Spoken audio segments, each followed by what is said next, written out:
এখন কিন্তু চাঁদে জমি বিক্রি হয় জানেন, পৃথিবী নিয়ে মারামারি শেষ, রাশিয়া আমেরিকা এখন ধরছে চাঁদ আর মঙ্গল গ্রহ।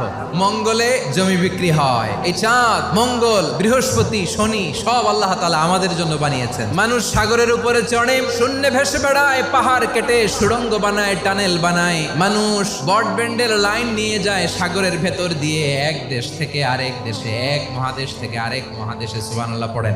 মানুষের কি ব্রেইন দেখেন। পাখি দেখে মানুষের শখ হলো পাখি যেহেতু উঠতে পারে আমরাও পারবো। অরবিল রাইট, উইলবার রাইট দুই ভাই মিলে আঁকাঝোঁকা করতে করতে প্লেন বানায় ফেললো। কোন সুবহানাল্লাহ। ওয়ালাকাদ কাররামনা বানি আদম, আমি বনি আদমের সম্মান বাড়িয়েছি, মর্যাদা আমি বাড়িয়ে দিয়েছি। এই কারণ মানুষ সবকিছুর উপর নিয়ন্ত্রণ নিতে পারে। মানুষকে নিয়ে এই কোরআনের সব আলোচনা। তাই কোরআনের কেন্দ্রীয় আলোচ্য বিষয় হচ্ছে মানুষ। মানুষকে আল্লাহ স্বাধীনতা দিয়েছেন। চাইলে মুমিন হতে পারো, চাইলে কাফের হতে পারো, তোমার ইচ্ছা। তবে জেনে রাখো, মুমিন হলে পাবা জান্নাত, কাফির হলে পাবা জাহান্নাম। সিদ্ধান্ত তোমার, জান্নাতে যাবা না জাহান্নামে যাবা।